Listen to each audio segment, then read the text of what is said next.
If you're looking for something novel and to entertain you, that's not religion.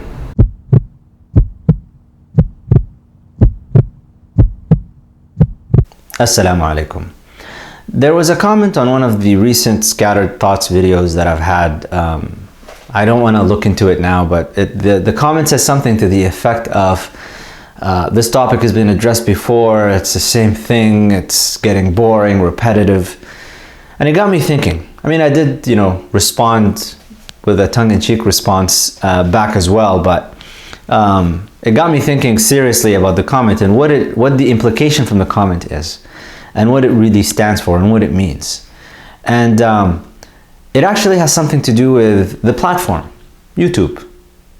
It is primarily a platform that is used by most people for the sake of entertainment.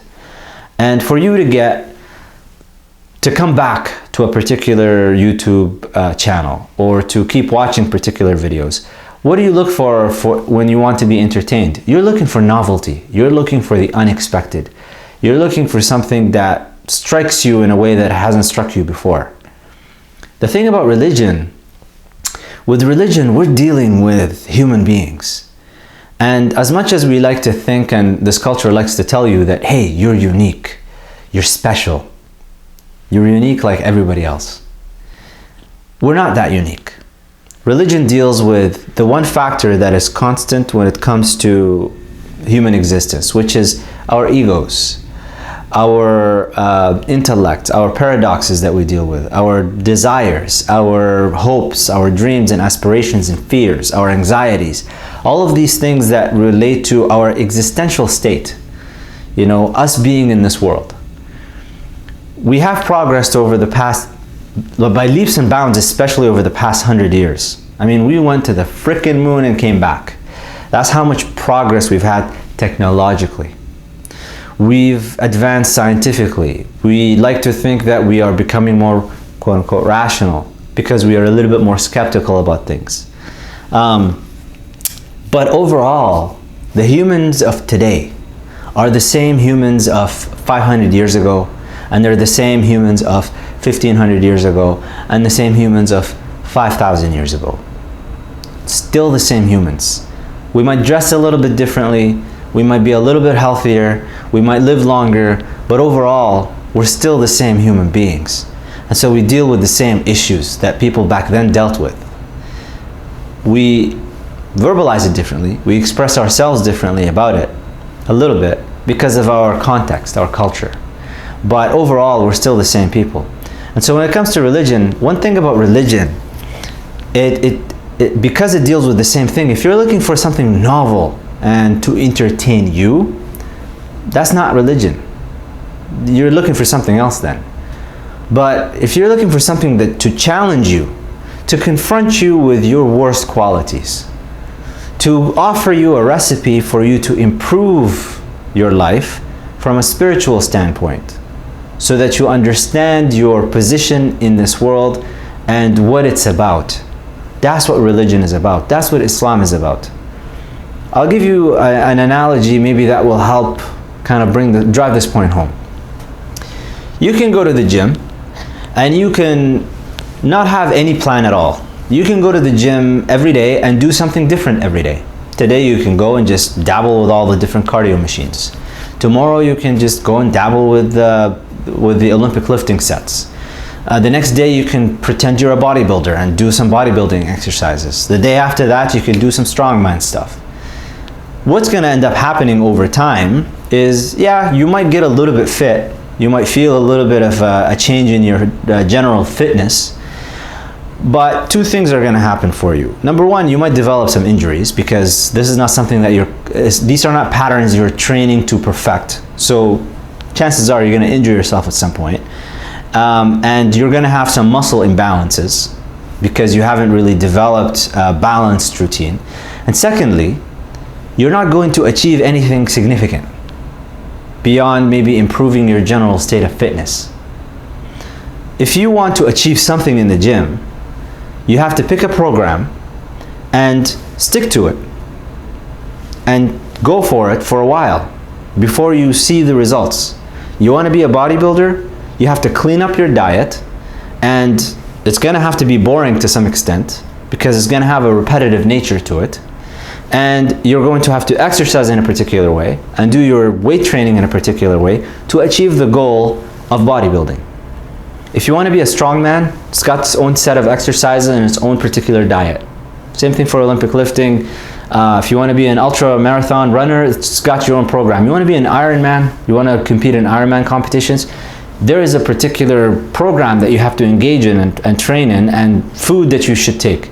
I mean, there's a program you have to engage in, and this program is going to be repetitive, and it's going to be routinized, and it's going to get boring, but it's challenging, and that's really the key. Every time you go for it, you're trying to beat your time from the time before it. I mean, think about sprinters. What do? They just sprint for 100 meters. And they keep doing that over and over and over and over. The motion is the same. It repeats itself. But they do little tweaks and changes. And they design their programs, their exercise programs, to beat their time. And every time they engage in this repetitive motion, they're trying to beat it a little bit.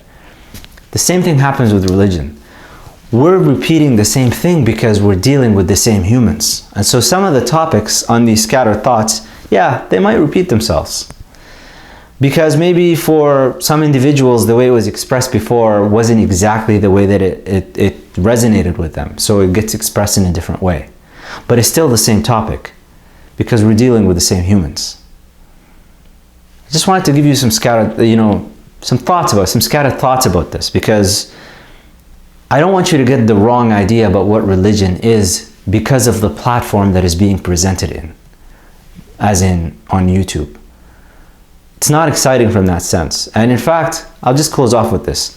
Imam Abu Hamid al-Ghazali, if you read his Deliverance from Error, Al-Munqidh min al-Dalal, he says that when he looked into all the different groups and sects, he mastered all of their stuff. When it came to the Sufis, and when we're talking about Sufis, we're not talking about people dancing and twirling. We're talking about people who are serious about purifying their hearts, people who are serious about following the Sunnah, following the Quran, following the Sharia, so that they can attain haqiqah, realization. He said, for him, it was easier for him to read and to understand from an intellectual perspective. That for him was easy. Action for him was hard. And so he went off for 10, almost 11 years to try to enact. But in his actions, if you look at them, they're repetitive. I mean, think about the repetitive nature of your ritual practice. Every day, you're praying the same prayers. Subh, Dhuhr, Asr, Maghrib, Isha. Every day, 5 daily prayers. And then you have your Sunnah prayers if you're performing those. And every day you're reciting the Fatiha at least 17 times. But it's the same Fatiha. It's the same Quran that you're reciting. It's not novel. But every time you do it, it is doing something to your heart. You may not perceive it right away, but it is doing something to your heart. And the key with this, and Shaitan likes to come at you with what? Likes to bedazzle you and dazzle you with all of these new things. That's just a distraction.